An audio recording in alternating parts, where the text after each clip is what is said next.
السلام علیکم سامعین، 15 ربیع الثانی ہے، 11 نومبر ہے۔ سوشل انڈیا نیوز میں آپ کا خیر مقدم ہے۔ خبر کا عنوان ہے: جمعے کی نماز کے لیے مسجد میں کس وقت آنا افضل ہے؟ اس نامہ نگار کی درخواست پر اس سلسلے میں جامعہ فلاح درین بلاسپور کے محتمم اور شیخ الحدیث حضرت مولانا محمد اسماعیل صادق بلاسپوری دامت برکاتہم نے ایک حدیث بھیجی ہے، وہ پیش خدمت ہے۔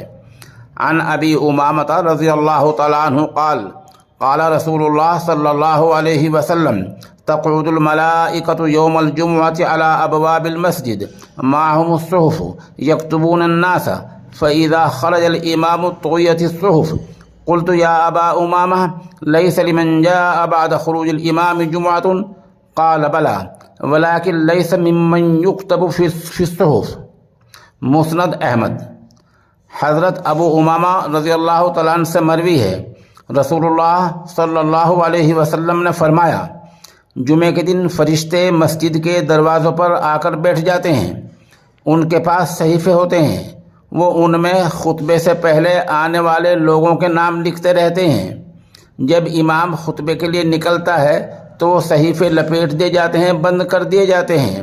راوی کہتے ہیں، میں نے کہا، اے ابو امامہ، جو شخص امام کے نکلنے کے بعد آئے، کیا اس کا جمعہ نہیں ہوتا؟